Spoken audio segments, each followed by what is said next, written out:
今天我们来聊聊许多人都有过的困扰：耳鸣、晕眩和头痛。有些人年纪大了，常常感到耳中嗡嗡作响，头一晃就天旋地转，甚至经常偏头痛发作。更麻烦的是，很多人求医多年，依然无法根治，只能无奈地对自己说，大概只能和耳鸣和平共处了。但是千万别再这么想。知名耳鼻喉科医师赖仁崇提醒我们，耳鸣其实不是一种病，而是大脑在发出求救讯号。如果你长期受到耳鸣、晕眩或头痛折磨，那很可能不是你的耳朵出了问题，而是你的大脑在向你抗议，喊着我受不了了，救救我。今天就让我们深入探讨这个现象，看看不靠吃药，两个简单的方法如何帮助你恢复听力，远离晕眩与头痛。首先，我们要理解耳鸣为什么是大脑在求救。很多人以为耳鸣只是耳朵出了毛病，比如听力退化或耳膜问题，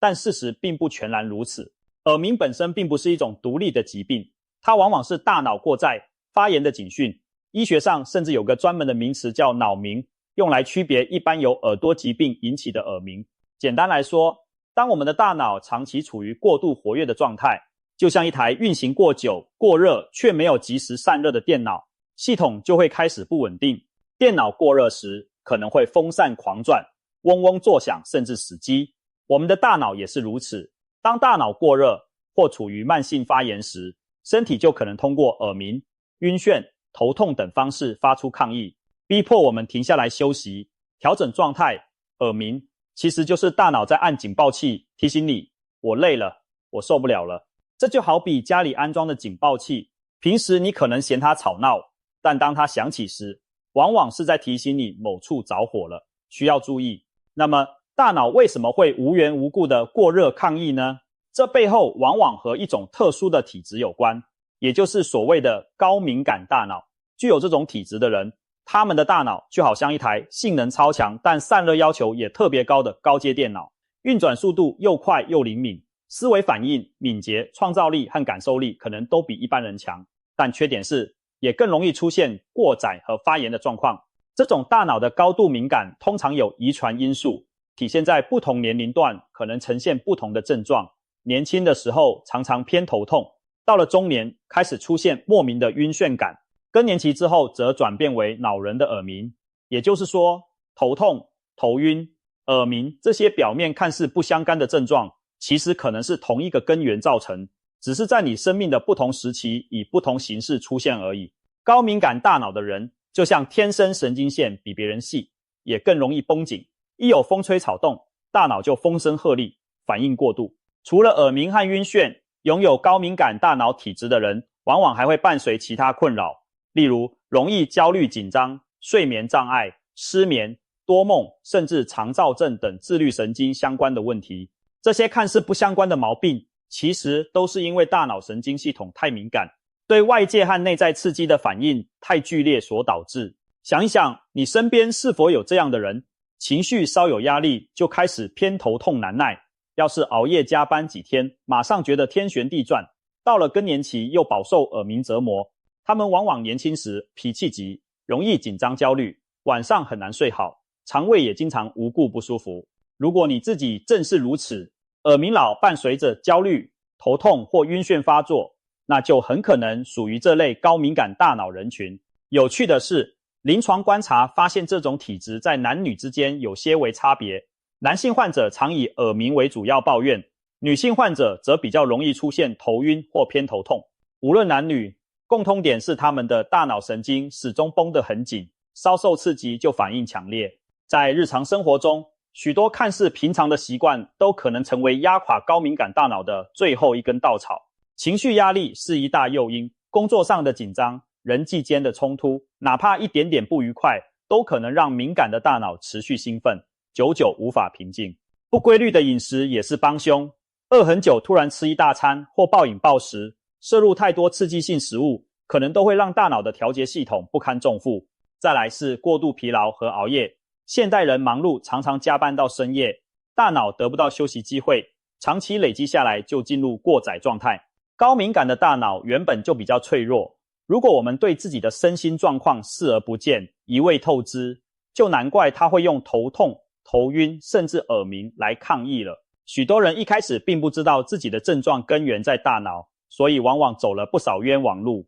我们常看到患者一出现耳鸣或头晕，直觉就去看耳鼻喉科或神经科，希望找出耳朵或前庭平衡出了什么毛病。传统治疗耳鸣、晕眩的方法，大多也是朝着改善内耳供血、神经营养去的。医师常常会开一些促进血液循环的药物给你，比如银杏叶萃取、维生素 B 群，甚至觉得你可能血压偏高，给你用点降血压的药物等等。但现实是，很多患者吃了一堆药也没见好转，有时反而更严重。为什么？因为如果你的问题出在大脑过度敏感，一味用药去改善耳朵的血流或神经，其实是没有对症下药，甚至可能适得其反。就好像汽车引擎过热了，正确的做法是停车散热，可你却只是在擦拭挡风玻璃，给轮胎打气，完全搞错了重点。真正有效的治疗必须从根本下手，也就是直接替大脑降温，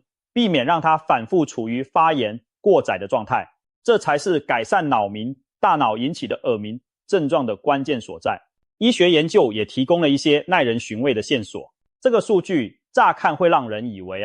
耳鸣治不好一定是因为听力受损了，很多患者甚至因此绝望，觉得自己耳朵坏掉了，耳鸣才挥之不去。然而临床经验告诉我们，听力受损本身不一定会伴随耳鸣出现，也就是说，并不是听力差就注定耳鸣缠身，两者没有想象中那么直接的因果关系。相反地，很多脑鸣患者检查下来，发现耳朵本身并没有严重的器质性损害，他们该听的频率也听得到，充其量只是有一点点年纪造成的听力下降而已。那为什么耳鸣依然那么严重？问题就出在大脑。这些人的脑部情绪调节与压力反应系统才是真正失衡的地方。大脑处理情绪和压力的回路持续处在高度紧绷、发炎的状态，于是耳鸣这种错觉性的噪音就被大脑生成出来。简单说，耳朵可能没事，但大脑累坏了。既然如此，我们要真正改善耳鸣，就必须给大脑一个喘息的机会，让过载的神经回路冷却下来，恢复正常。那问题来了，不吃药难道就没有办法有效解决脑鸣吗？别忘了，上面我们已经说了，关键在大脑。如果能让大脑降温，方法对了，其实答案是肯定的，而且做法一点都不复杂。赖仁从医师强调，很多耳鸣患者其实大可不必终身与耳鸣为伍，透过简单的生活调整，就有机会大幅改善症状。他亲自治疗的许多病人，在不用药的情况下，靠着自我调养，也重新找回了宁静无躁的世界。接下来，我们就来介绍2招不吃药也能帮助大脑恢复平衡，进而消除耳鸣、晕眩和头痛的小妙方。第一招，远离让大脑过度敏感的食物，替大脑减轻负担。日常饮食看似平常，却对高敏感大脑的人至关重要。如果把我们吃进去的东西比作大脑的燃料，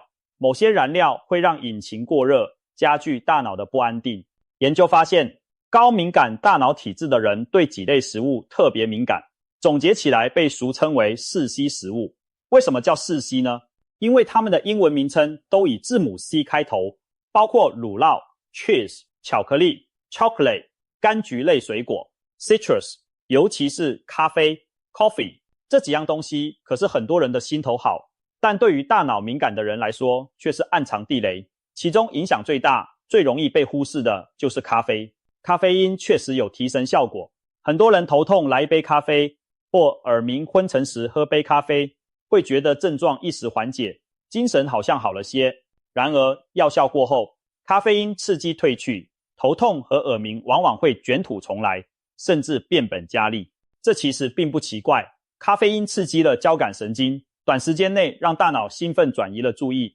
但对高敏感的大脑而言，这样的刺激更像饮鸩止渴。等刺激一过，大脑会比之前更加疲惫，先前被压制的耳鸣、头痛又反弹回来。所以对于这类体质的人，建议要么每天规律饮用少量咖啡，例如每天早晨固定喝一杯，不再多喝，让大脑习惯一个固定的刺激程度；要么就干脆完全戒除咖啡，避免时不时给大脑来一记过山车式的刺激。总之，最忌讳的就是一会儿大量灌咖啡提神，一会儿又几天不喝，让大脑神经时而飙高速，时而急刹车。这对高敏感大脑来说负担非常大。除了咖啡与四 C 食物，高敏感大脑族群对发酵、腌制类的食物往往也不太适应，像是烟熏腌制的腊肉、香肠、腌黄瓜、泡菜这类腌制物，甚至优酪乳、优格这类发酵乳制品，最好都少吃为妙。虽然这些食物美味，但其中的盐分、添加物或发酵产物可能会干扰神经系统，使敏感体质的人更容易出现头晕、耳鸣。相反地，建议大家多摄取新鲜、天然、未经高度加工的食材，比如新鲜的蔬菜水果、原型谷物，蛋白质来源则以鱼肉、豆腐这类清淡为主。这些天然食物能提供均衡营养，同时不会额外刺激大脑，有助于减轻大脑的负担。当我们远离那些让大脑容易过敏的饮食刺激后，整个神经系统常常会稳定下来，耳鸣和晕眩发作的频率就能明显降低。想象一下，给你的大脑换上一份清淡温和的菜单，就好比给高转速的跑车换上高品质的燃油，它自然就不会老暴震啦。第二招，学会给大脑短暂关机休息，随时替大脑排毒降温。还记得我们前面把大脑比作电脑吗？电脑出问题时，有时重新启动是最简单有效的解决方案。我们大脑虽然不能真的按下开关重开机，但我们可以透过短暂的休息，达到类似关机散热、清理记忆体的效果。现代人大脑每天都超负荷运转，资讯爆炸，一心多用，我们很少给大脑真正放空的时间。现在你要有意识的在日常安排一些片刻，让大脑彻底放松，恢复元气。具体怎么做呢？有几个关键时段可以利用。白天中场休息，每中午抽出10到20分钟，闭目养神一下，可以是吃完午饭后坐在椅子上闭目静修，或者条件允许的话，来个短暂午睡。不需要睡得很沉，哪怕只是打个小盹，让脑袋放空10分钟，都有助于大脑从整个上半天的高速运转中缓口气。很多人可能会说，公司哪有午睡条件啊？其实你只要坐在办公室椅子上，把眼睛闭起来，戴副眼罩或耳塞，隔绝一下环境，也算是给大脑一个短暂的重置。研究发现，午间小憩能显著提高下午的专注力，因为你的大脑得到了快速充电，不至于一路过载到晚上。黄昏过度休息，在一天繁忙工作结束后，傍晚时分回到家，不要急着投入晚上的家务或继续工作，给自己5分钟的过渡休息时间。这时非常推荐做简单的腹式呼吸来放松大脑。具体方法很容易，首先找个舒适的姿势坐好或躺下，然后缓缓深吸气，感觉横膈膜向下压迫腹腔，小腹鼓起来，接着慢慢吐气，感觉小腹回缩。呼吸的节奏尽量放慢，大约保持在每分钟5次左右的呼吸频率，让每一次吸气吐气都充满专注和平和。这种腹式深呼吸会触发副交感神经系统，就像给大脑按下了放松键，可以有效减轻大脑的紧张感和疲劳。下班后用几分钟时间做这样的呼吸练习，不但能把白天累积的压力松开，也能为晚上的生活与睡眠做好准备。夜间规律睡眠最重要的大脑休息时段，毋庸置疑是在夜晚睡眠。我们都知道睡眠对大脑的重要性，不仅白天，我们的大脑在晚上也同样忙碌，它要清除白天产生的代谢废物，整理和巩固记忆，进行各种维修保养。研究指出，这些大脑的排毒和记忆整理关键时刻主要发生在夜间睡眠的快速动眼期，也就是俗称的做梦阶段。对高敏感大脑的人来说，充足而高品质的睡眠更加不可或缺。赖医师特别强调，务必要在半夜12点前上床入睡。为什么抓12点这个时间点呢？因为人体的生理节奏决定了，只有在该睡的时间睡着了，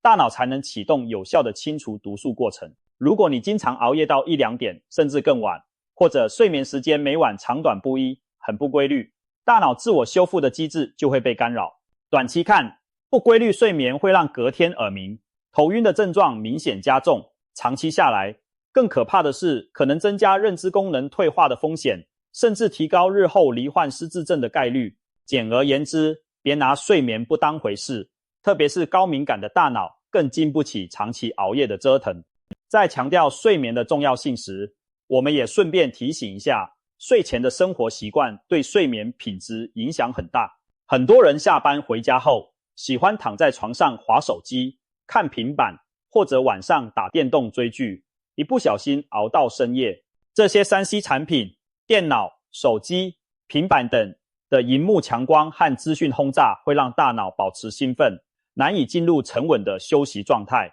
对高敏感大脑的人来说尤其如此，睡前长时间盯着萤幕，大脑简直停不下来，结果就是翻来覆去睡不着，就算睡着了也很浅眠。所以尽量在睡前1-2小时停止使用电子产品，让自己有个放空的过程，可以听听轻音乐，泡个热水澡，或读一些纸本书。这些举动都向大脑传达该关机咯的信号，帮助你更容易入睡，睡得更沉。最后还有一点也许出乎很多人意料，运动这件本来有益健康的事，如果做的不对时机、不对方式，对高敏感的大脑反而可能是种负担。特别是夜晚进行剧烈运动，对于耳鸣、晕眩患者非常不利。许多人白天没空，习惯晚上下班后去跑步、健身房做重训，或者在家练瑜伽。但如果运动强度很大，尤其是那些需要倒立或头部频繁变换姿势的瑜伽动作，可能会让本来就疲惫的大脑更加兴奋，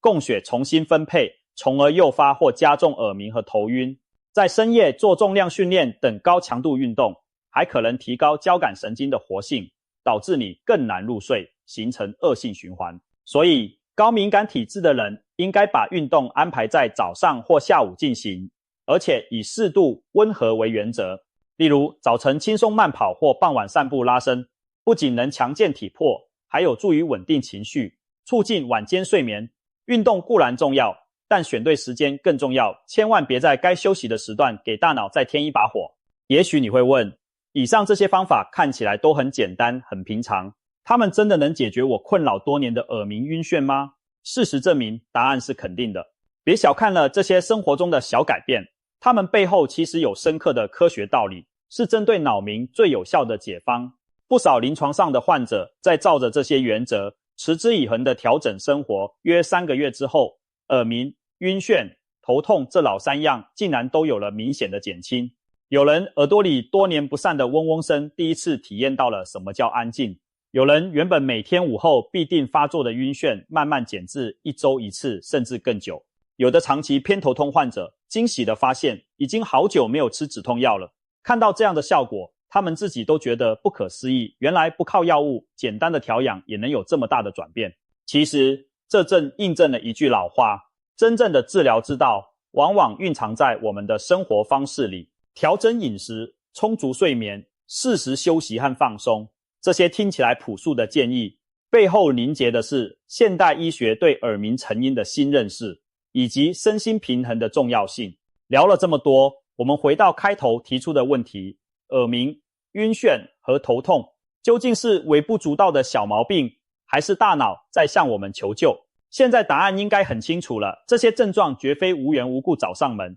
大多时候它们正是我们的身体和大脑在发出的警讯。长年累月被这些问题困扰的人，生活品质往往大打折扣，甚至心理健康也受威胁。尤其对那高敏感大脑的一群人而言，如果只是一味依赖药物，其实治标不治本，充其量暂时压住症状而已。一旦药效过去，该响的警报迟早还是会响起来。唯有真正读懂症状背后大脑的求救信号，从根源着手做出改变，透过调整饮食、规律、睡眠以及给予大脑足够休息这3大关键步骤，才能让大脑恢复稳定，从长远上摆脱耳鸣、晕眩与头痛的困扰。现代医学的发展其实也是在不断提醒我们，最简单的办法往往是最有效的。当我们为健康问题绞尽脑汁寻找神奇药丸的时候，别忘了回头看看那些朴实的生活方式、均衡的饮食、良好的作息、适度的放松与运动，这些才是维持身心健康的根本之道。希望每一位被耳鸣、晕眩、头痛折磨的朋友都能重新审视自己的生活习惯，认真倾听大脑的需求。当你开始爱惜自己的大脑，学会给予它调养和休息，你会惊喜地发现，那烦人的耳鸣声将逐渐远离，世界重新恢复清静，头晕目眩的困扰减轻了，脚下步伐更稳健，折磨多时的头痛不再频繁发作，思绪变得清晰而有力。最终，我们将拥有一个更健康、更充满活力的自己，去拥抱美好的生活。记住，大脑在求救时，我们完全有能力也有方法去拯救它，而不是任由自己被那些症状牵着鼻子走。现在就从调整生活的点滴开始，给自己的大脑一个大大的拥抱和喘息的机会吧。